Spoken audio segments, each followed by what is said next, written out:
Hey guys, welcome to Priceless B-Movies. Well, here it is, the #1 video game movie of the 90s that's actually not based on a video game. Virtuosity.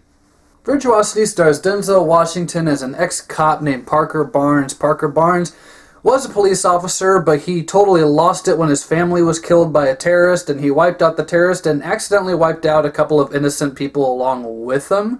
So now he's actually in prison with a lot of the people that he helped put away. His life sucks. He's going nowhere. He's pretty much going to rot in this prison surrounded by criminals that don't like him. There is a bright spot, though. See, there's this company that has created this virtual reality program that basically, they want to use it to train police officers. So they put you in this simulation, and it basically works like a game. You know, there's a criminal, and he's committed this crime. He's somewhere in the city. You have to find him and apprehend him.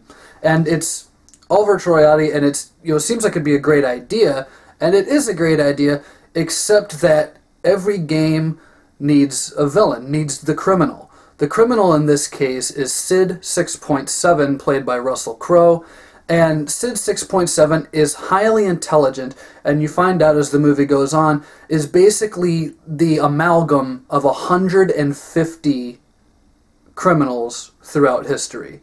So there's a bit of Hitler in this guy, there's a bit of, just almost any nasty person, there's a bit of John Wayne Gacy, there's a bit of almost any serial killer criminal that you can think of, and they've all kind of been melded together into this one brain, into this one simulation that Russell Crowe plays. And it's going well enough. It's working until Sid 6.7 becomes self-aware and decides that he doesn't want to be in the game anymore, he wants to come into the real world. Before long, Russell Crowe does figure out how to escape, and he gets out, and now they need Denzel Washington to catch him, because Denzel Washington was the only person who could ever catch him in the simulation. So now he's got to go out into the real world and catch this VR simulation super criminal. The movie is just about as silly as I just made it sound, but it never feels that silly when you're watching it. This is a very intense sci-fi thriller and a movie that I think a lot of people look over. Denzel Washington and Russell Crowe are both very good. Denzel Washington plays this kind of,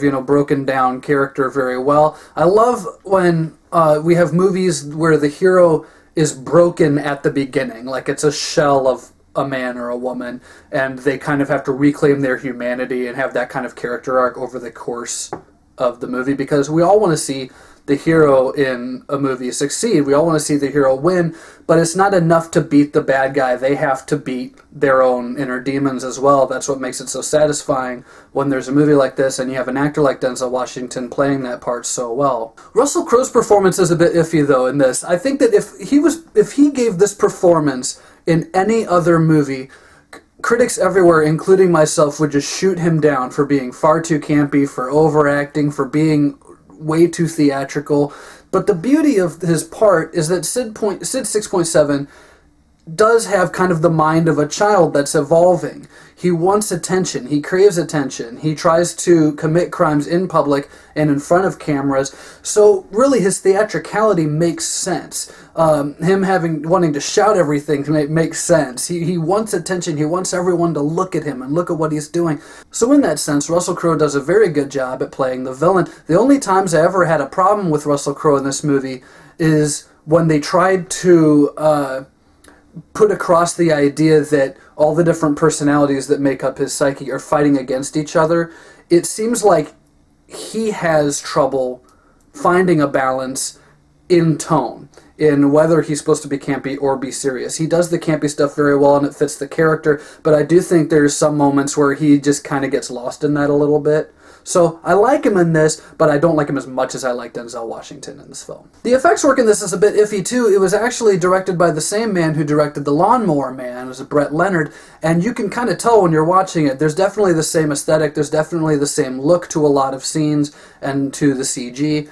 And I think it worked in 1995, but it's very debatable as to how much of those effects kind of hold up today. But I still think that the effects work is good enough that I don't have to pan it in any way. Also, the supporting cast is pretty decent. We got William Forsythe in this, and we got Louise Fletcher and Kevin J. O'Connor, a couple other people who are not exactly popping into my mind right now because almost every other character is a bit forgettable. Every character except for, maybe the main 4 or 5 characters really only work to serve a purpose in the plot. They're very disposable.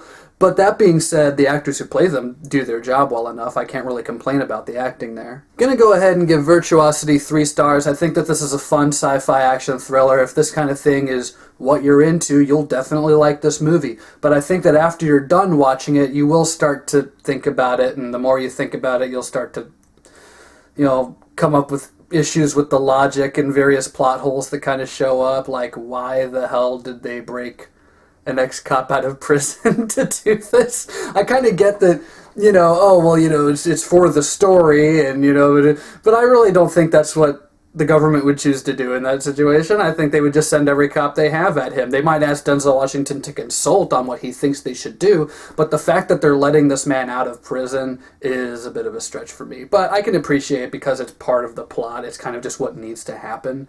But there are little things like that that irk me. Not the first time I see a movie, but almost any other time after, I pick up on these things more and more, and it does bug me because I've seen Virtuosity something like 12 times over the course of my life, so now I do notice these things right off the bat. That's my review of Virtuosity. Stay tuned, I got a lot more reviews coming your way. Also, if there's a movie you can think of that, kind of slipped under the radar, that you think doesn't get the respect that it deserves, or gets a lot more crap thrown at it than it deserves, let me know. Let me know in the comment section below, and I'll see what I can do about checking out that movie, giving it a watch, and putting up a review for you. Thanks for watching, and stay tuned for more Priceless B movies.